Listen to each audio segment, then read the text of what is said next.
என் பேரு அபிராமி. நாகப்பட்டினம் மாவட்டம் திருமருகல் ஒன்றியம் வடகரை ஊராட்சியில வசிக்கிறேன். என்னோட ஊர் திருப்பனையூர். நாங்க ஒரு 20 வருஷமா விவசாயம் பாக்குறோம். எங்க மாமனார் காலத்துல இருந்து பாக்குறோம். அதுக்கப்புறம் இப்ப நாங்க எங்க வீட்டுக்காரங்க எல்லாம் பண்ணிட்டு இருக்கோம். குருவை, காலடி, சம்பா இப்படி சாகுபடி பண்றோம். நெல் காலத்துல நெல் அறுவடை பண்ணுவோம். அதுக்கப்புறம் பருத்தி, பயிறு, பச்சை பயிறு இது மாதிரி சாகுபடி பண்றோம். சொந்த நிலம் ஒரு 19 மா இருக்கு. சாகுபடி ஒரு 12 மா இருக்கு. இந்த மாதிரி பருத்தி சீசன்ல பருத்தி போடுவோம், நெல் போடுவோம், பயிர் போடுவோம். நெல்லுக்கு ஒரு ஏக்கருக்கு 50,000 போல செலவு பண்றோம். ஆள் செலவு, வண்டி இடிக்கிறது, உரம், மருந்து தெளிக்கிறது எல்லாம் சம்பந்தமா ஆள் வச்சு செலவு பண்றது ஒரு 50,000 ஆகும். அதுக்கு முன்ன மழை பெஞ்சிரும். மழை நேரத்துல மழை பெஞ்சிரும். வெயில் நேரத்துல நாங்க சாகுபடி பண்ணும்போது தண்ணி இது மாதிரி இருக்கும். ரொம்ப கஷ்டமா இருக்கும் சாகுபடி, பயிர் காப்பீடு இல்லாம. இப்ப கொஞ்சம் பயிர் காப்பீடு இருக்கிறதுனால எங்களுக்கு கொஞ்சம் இதா இருக்கு.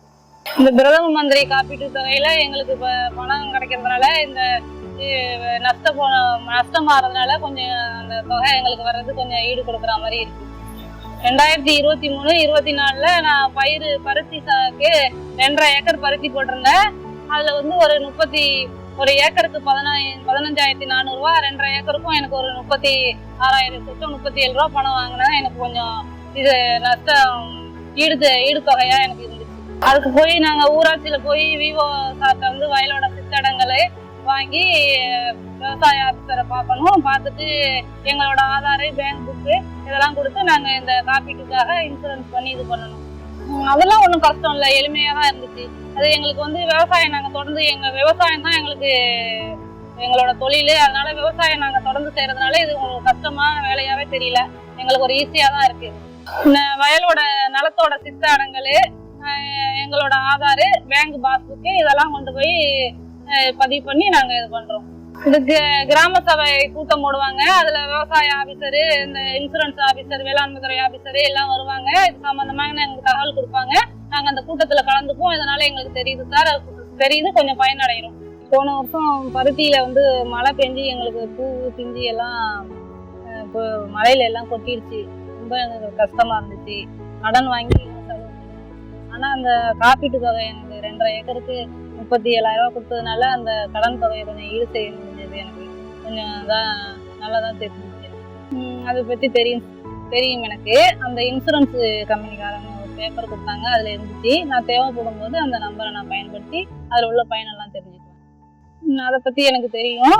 நான் அது விவசாய சம்பந்தமாக எனக்கு தகவல்லாம் அதுல பார்த்து நான் தெரிஞ்சுக்குவேன். அதுல பதிவு பண்ணி இது பண்ணியிருக்கோம். அதுல எங்களோட விவசாய சம்பந்தமா பதிவு பண்ணி என்னென்ன தகவல்லாம் வருதுன்ட்டு நாங்க பயன் பண்ணி என்னோட கருத்துப்படி அந்த பயிர் காப்பீடு இந்த விவசாயிங்களுக்கு நன்மையை கொடுக்குது. இந்த மாதிரி பாதிக்கப்படுற நேரத்துல அந்த பயிர் காப்பீடு வர்றது எல்லாருக்கும் ஒரு ஊக்கமா தெரியுது. இந்த தலைமுறை இல்லாம அடுத்த தலைமுறைகளுக்கும் தொடர்ந்து இது மாதிரி பயிர் காப்பீடு திட்டம் கொடுத்து விவசாயிகளுக்கு கொஞ்சம் நன்மை செய்யும். இது அறுவடை செய்யும் போது சில நேரத்துல வெயில் அடிக்கும், மழை பெய்யும், சில நேரத்தில் நஷ்டம் வரும். எப்படி நம்ம உடலுக்கு வந்து ஒரு மருத்துவ காப்பீடு தேவைப்படுதோ அது மாதிரிதான் இந்த விவசாயிகளுக்கு இந்த பயிர் காப்பீட்டு திட்டம் உதவுது. அதனால நான் மற்ற விவசாயிகளுக்கும் இதை சொல்லி இது மாதிரி நன்மை பண்ணிக்கணும்னு சொல்லி போன வருஷம் எனக்கு குருவை சாகுபடி ஒரு 12 மா தண்ணி இல்லாம விவசாயம் தண்ணி வரும்னு நம்பி நான் விவசாயம் போட்டு மழையும் பெய்யாம ஒன்றும் பெய்யாம எனக்கு ரொம்ப தண்ணி இல்லாம பாதிப்பு ஆயிடுச்சு. ஒரு 1.5 லட்சம் எனக்கு லாஸு சார். 12 மாதம் சாகுபடி பண்ணி நெல்லுலாம் குருவையில் அறுக்க முடியாமல் போயிடுச்சு. ஒரு ஏக்கருக்கு 9,000 போல நான் 2.5 ஏக்கர் போன வருஷம் பருத்திக்கு ஒரு 3,000 ரூபா, 2,900 ரூபா பிரீமியம் செலுத்தினேன். फसल बीमा से संबंधित जानकारी के लिए हेल्पलाइन नंबर 144447 पर कॉल करें। फसल बीमा कराओ, सुरक्षा कवच पाओ।